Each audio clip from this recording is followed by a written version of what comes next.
নমস্কাৰ চাবেদসকল, ড্ৰিমছ অসমৰ নতুন ভিডিঅ'লৈ আপোনালোকক পুনৰবাৰ স্বাগতম জনাইছোঁ। চাবেদসকল, আজিৰ ভিডিঅ'টোত মই আপোনালোকক শিক্ষা হেতু এপত ছাত্ৰ ছাত্ৰীৰ লগতে শিক্ষকৰ ডেইলি এটেণ্ডেঞ্চ আৰু মান্থলি এটেণ্ডেঞ্চ কেনেকৈ চেক কৰিব পাৰিব এই বিষয়ে জনাম। তো চাবেদসকল, ভিডিঅ'টো চাই কেনে পালে কমেণ্ট কৰিবলৈ নাপাহৰিব, আৰু যিসকল চাবেদে মোৰ চেনেলটো নতুনকৈ চাই আছে কাইণ্ডলি ছাবস্ক্ৰাইব কৰিবলৈ নাপাহৰিব। তেনেহ'লে আহকচোন ভিডিঅ'টো আৰম্ভ কৰোঁ।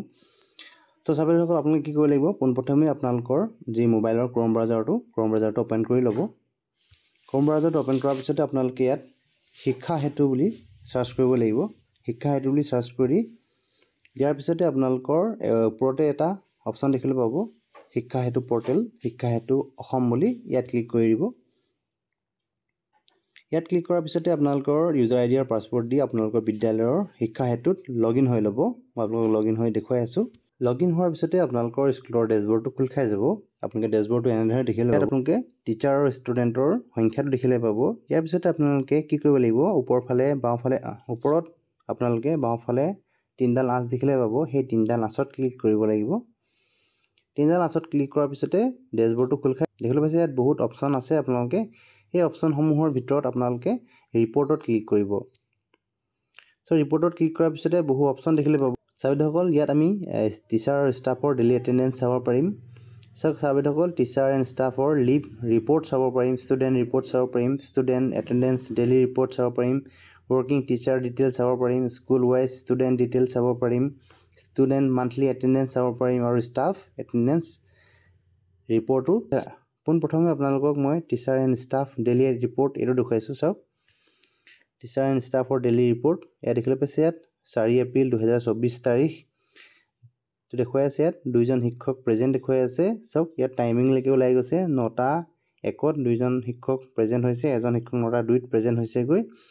ইয়াৰ পিছতে আপোনালোকে কি কৰিব লাগিব, পুনৰ তিনিডাল আঁচত ক্লিক কৰিব। ইয়াত আপোনালোকে পুনৰ ৰিপৰ্টত ক্লিক কৰিব। ৰিপৰ্টত ক্লিক কৰাৰ পিছতেই আপোনালোকে এই তলত দেখিবলৈ পাইছে ষ্টাফ মান্থলি এটেণ্ডেঞ্চ ৰিপৰ্ট। ইয়াত ক্লিক কৰিব আপোনালোকে। ইয়াত ক্লিক কৰাৰ লগে লগে দেখিবলৈ পাইছে আপোনালোকে এপ্ৰিল মাহটো খোল খাই গৈছে। ইয়াত 2জন শিক্ষকৰ ডাটাটো দেখুৱাই আছে, আৰু দেখিবলৈ পাইছে 1 April present, 2 April present, 3 April present, আৰু টোটেল 3 দিন প্ৰেজেণ্ট হৈ আছে। ইয়াত কোনো এবচেণ্ট আৰু হলিডে নাই, বৰ্তমানলৈকে চলি আছে। আপোনালোকে ইয়াৰ পিছতে কি কৰিব পাৰিব, মাৰ্চ মাহৰ যি আপোনাৰ এটেণ্ডেঞ্চ, সেই মাৰ্চ মাহৰ এটেণ্ডেঞ্চ চাব পাৰিব। আপোনালোকে দেখিবলৈ পাইছে ওপৰত এই এপ্ৰিল 2024 দেখি আছে, তাৰ এডাল কাঁড়চিন আছে। সেই কাঁড়চিনডালত ক্লিক কৰি দিব। চাওক চাবেদসকল, কাঁড়চিনডালত ক্লিক কৰাৰ লগে লগে ইয়াত মাৰ্চ মাহটো দেখুৱাই আছে, আৰু 2জন শিক্ষকৰ নাম দেখুৱাই আছে। মাৰ্চ মাহত ক্লিক কৰাৰ পিছতে আপোনালোকে চাব পাৰে 1 মাৰ্চ প্ৰেজেণ্ট, 2 মাৰ্চত প্ৰেজেণ্ট, 3 মাৰ্চ হলিডে আছিলে, 4 মাৰ্চ প্ৰেজেণ্ট, 5 মাৰ্চ প্ৰেজেণ্ট, 6 মাৰ্চত মই এবচেণ্ট আছিলোঁ, আৰু দেখিবলৈ পাইছে 7 মাহত প্ৰেজেণ্ট, 7 তাৰিখে প্ৰেজেণ্ট, 8 তাৰিখে প্ৰেজেণ্ট, 9 তাৰিখেও প্ৰেজেণ্ট, আৰু 10 তাৰিখে হলিডে আছিলে, আৰু 9 তাৰিখে দিছিলে আমাৰ হেড ছাৰৰ এবচেণ্ট আছে, আৰু 11 তাৰিখে প্ৰেজেণ্ট।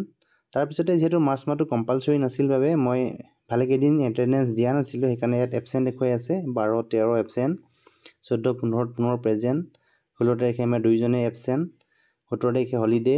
আপোনালোকে ডিটেইলছ চাব পাৰিব, কেতিয়া কেতিয়া আপুনি এবচেণ্ট আছে, কেতিয়া কেতিয়া প্ৰেজেণ্ট আছে, আৰু কেতিয়া কেতিয়া হলিডে আছে। গোটেইখিনি ডাটা আপোনালোকে এইদৰে মান্থলি ডাটাটো চেক কৰিব পাৰিব এই শিক্ষা হেতু পৰ্টেলৰ। মাৰ্চ মাহত মই 16 দিন প্ৰেজেণ্ট আছোঁ, আৰু আমাৰ হেড ছাৰ 21 দিন প্ৰেজেণ্ট আছে।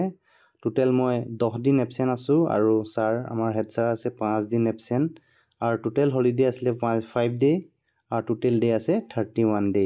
তো আপোনালোকে দেখিবলৈ পাইছে গোটেই ডেটাখিনি আপোনালোকে খুব সুন্দৰভাৱে ইয়াত চাব পাৰিব শিক্ষা হেতু পৰ্টেলত।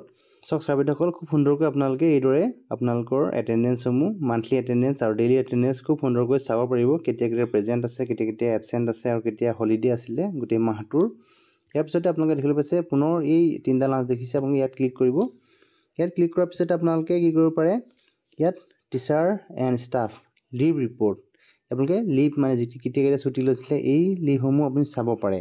এই লিভত ক্লিক কৰি দিলোঁ। লিভত ক্লিক কৰাৰ লগে লগে দেখিবলৈ পাইছে আপোনালোকে মোৰ নামটো আহি গৈছে, আৰু আমাৰ হেড ছাৰৰ নামো আহিছে। ইয়াত দেখিবলৈ পাইছে এভেইলেবল লিভ 28 দিন, যিহেতু মোৰ এভেইলেবল লিভ 28 দিন হৈ আছে। আমাৰ ছাৰৰ 0 দেখুৱাই আছে। মান্থলি এটেণ্ডেঞ্চ মই আপোনালোকক ষ্টুডেণ্টৰ ডেইলি এটেণ্ডেঞ্চটো দেখুৱাইছোঁ। ইয়াত চাওক ষ্টুডেণ্টৰ ডেইলি এটেণ্ডেঞ্চ, প্ৰেজেণ্ট, এবচেণ্ট কোন কোন আছে, আজিৰ তাৰিখত যিসকল প্ৰেজেণ্ট আছে প্ৰেজেণ্ট দেখুৱাই আছে, যিসকল এবচেণ্ট আছে আটাইসকল আটাইবোৰ এবচেণ্ট দেখুৱাই আছে। প্ৰেজেণ্ট এবচেণ্ট খুব সুন্দৰকৈ আপোনালোকে এই এপৰ যোগেদি চাব। ছাত্ৰসকল, আজিৰ ভিডিঅ'টোত মই আপোনালোকক শিক্ষা হেতু এপত কেনেকৈ আপোনালোকে ডেইলি ৰিপৰ্ট আৰু মান্থলি ৰিপৰ্ট চাব পাৰিব খুব সুন্দৰভাৱে, কোনো অসুবিধা নোহোৱা। মই আজি আপোনালোকক দেখুৱালোঁ ছাত্ৰসকল।